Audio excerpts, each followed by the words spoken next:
Hello दोस्तों, स्वागत है आप लोगों का फिर से एक बार हमारे इस यूट्यूब के चैनल में। जैसा कि आपको बता दें कि आज से हम लोग स्टार्ट करने वाले हैं आपके एग्जाम से रिलेटेड जितने भी इम्पोर्टेंट क्वेश्चंस हैं, जितने भी इम्पोर्टेंट क्वेश्चन हैं, सभी क्वेश्चंस को हम लोग देखने वाले हैं। शुरू करने वाले हैं हम लोग गांधी युग से, क्योंकि हम लोग जानते हैं कि गांधी युग से हर एक एग्जाम में आपके लिए क्वेश्चंस पूछा जाएगा। वो चाहे एनटीपीसी का एग्जाम हो, चाहे फिर वो ग्रुप डी का एग्जाम हो, चाहे वो हमारा एसएससी का एग्जाम हो, इससे रिलेटेड आपका क्वेश्चन एग्जाम में पूछा जा सकता है। इसको छोड़ने से अच्छा है कि हम लोग अच्छी तरह से इसको पढ़ लें। चलिए इस सेशन को शुरू करते हैं, लेकिन उससे पहले आप लोग क्या कीजिए, इस वीडियो को शेयर कर दीजिए। शेयर कीजिए अपने दोस्तों के साथ, और आप भी एक बार इसे देख लीजिए। इसके बाद मैं इसका पीडीएफ आपको प्रोवाइड कर दूंगा, जहां से आप इसको एक बार डाउनलोड भी कर सकते हैं और इसको पढ़ सकते हैं। ये पूरी तरह से फ्री पीडीएफ आपको मिलने वाला है, किसी भी प्रकार का आपको चार्ज देने की जरूरत नहीं है। चलिए इस वीडियो को शुरू करेंगे, लेकिन उससे पहले यदि नए हैं तो चैनल को सब्सक्राइब कर लीजिए। मैं रोहन आप लोग का स्वागत करता हूँ। चलिए सबसे पहले हम लोग बात करेंगे गांधी युग को। हम लोग पढ़ने वाले हैं एक दृष्टि में, यानी कि जितना मोटा मोटा और पॉइंट टू पॉइंट हम लोग पढ़ेंगे कि जिससे आपका डायरेक्ट एग्जामिनेशन में क्वेश्चन पूछा जा सकता है।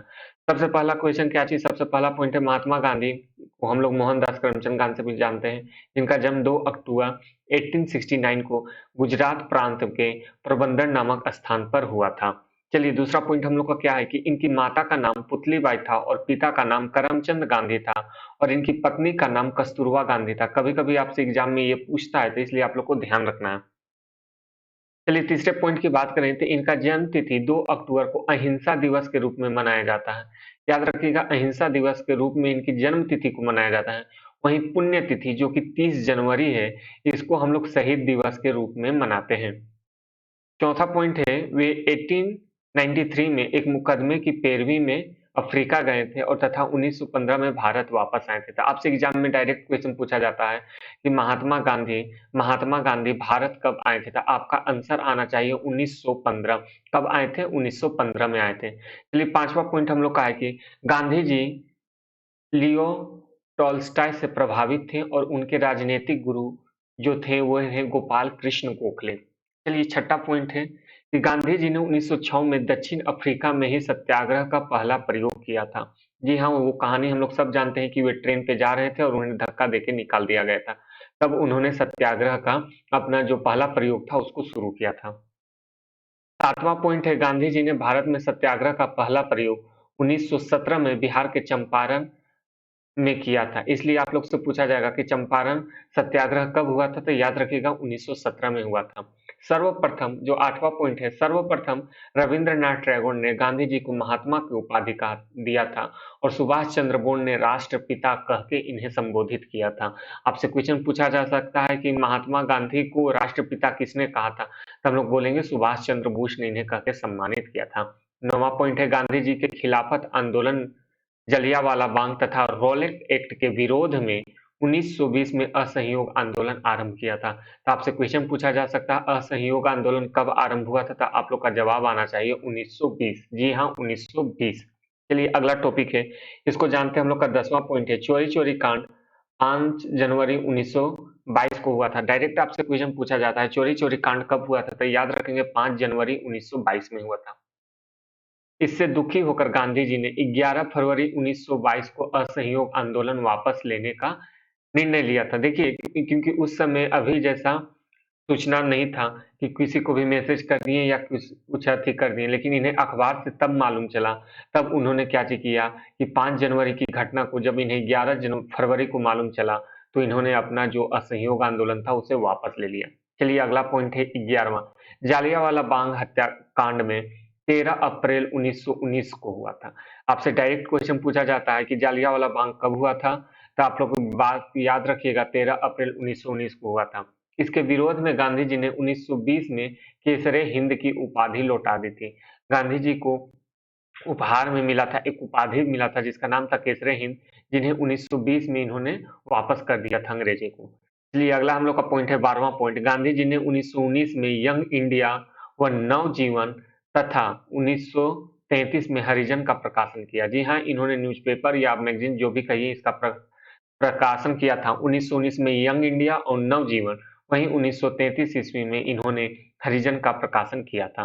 13वां पॉइंट हम लोग याद रखेंगे, 1924 में एकमात्र ऐसा बेलगामी अधिवेशन था जिसमें उन्होंने कांग्रेस की अध्यक्षता की थी। याद रखिएगा, गांधी जी ने अपने जीवन काल में सिर्फ और सिर्फ एक बार सिर्फ और सिर्फ एक बार बेलगांव, ठीक है, याद रखिएगा बेलगांव जो कि कर्नाटक में है, बेलगांव जो कि कर्नाटक में है, उन्होंने 1924 में इसका सिर्फ एक बार अध्यक्षता किया था। चलिए अगला पॉइंट है हम लोग का, जो पांचवा पॉइंट है, गांधी जी ने 12 मार्च 1930 को 78 अनुयायियों के साथ दांडी यात्रा आरंभ किया था, जो 6 अप्रैल 1930 को 388 किलोमीटर यात्रा कर दांडी नामक स्थान पर नमक बनाकर नमक कानून तोड़ा गया।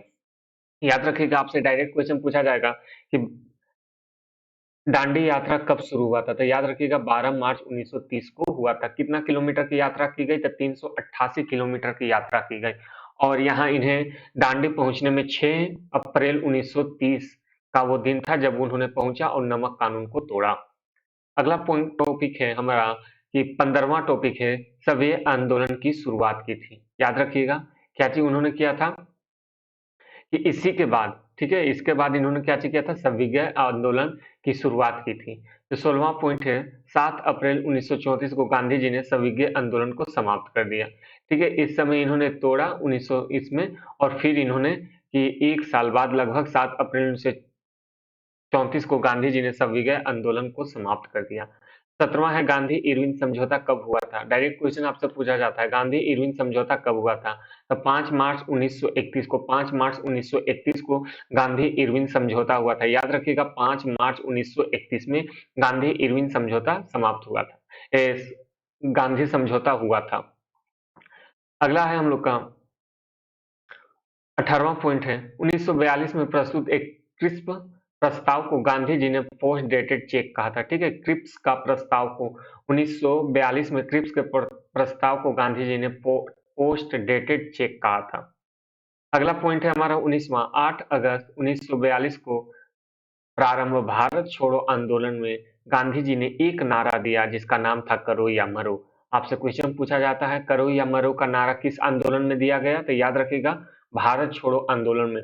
और फिर आपसे एक क्वेश्चन पूछा जा सकता है, भारत छोड़ो आंदोलन कब आरंभ हुआ था, कब इसकी शुरुआत हुई थी, तो 8 अगस्त 1942 को, 8 अगस्त 1942 को। चलिए 20वां पॉइंट है, 1931 में लंदन में द्वितीय गोलमेज सम्मेलन में गांधी जी ने कांग्रेस का नेतृत्व किया। ठीक है, आप लोग को मालूम है कि जब आजादी का समय धीरे धीरे पास आने लगा था, तो संविधान बनाने के लिए किस प्रकार से भारत को आजादी मिले, क्या उसका प्रारूप हो, उसके लिए एक सम्मेलन आयोजित किया गया था, गोलमेज सम्मेलन। इसका 1931 में जो कि दूसरा गोलमेज सम्मेलन था, उसमें गांधी जी ने कांग्रेस का नेतृत्व किया था।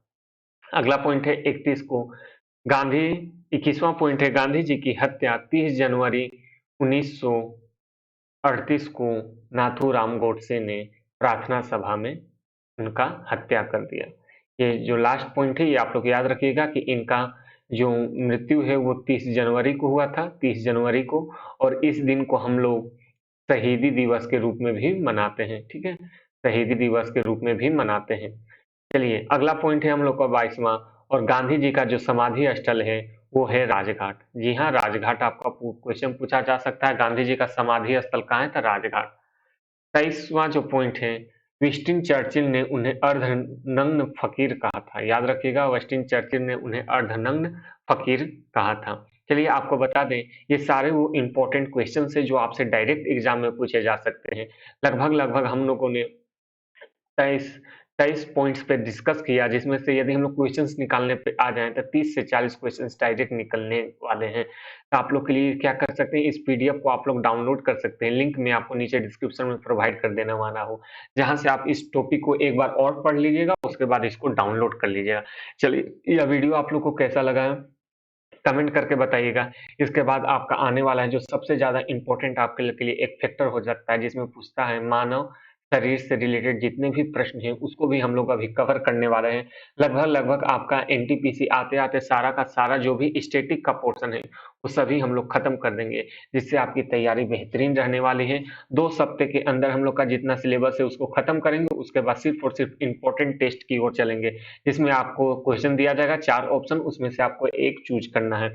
सिर्फ और सिर्फ इंपॉर्टेंट क्वेश्चंस पे हम लोग ही पूरा पूरा केंद्रित रहेंगे, क्योंकि अब हमें उसको कॉन्सेप्ट पढ़ने से अब हमें उतना फ़ायदा होने वाला नहीं, अब हमें सिर्फ़ वन लाइनर चाहिए और इम्पोर्टेंट क्वेश्चन चाहिए। उसी के बारे में सिर्फ़ और सिर्फ़ डिस्कशन होने वाले हैं। चलिए इस वीडियो को समाप्त करेंगे, लेकिन उससे पहले यदि आप लोग नए हैं तो इस चैनल को सब्सक्राइब कर लीजिए और नहीं किए हैं तो जल्दी कर लीजिए। आज के लिए इतना ही, थैंक यू।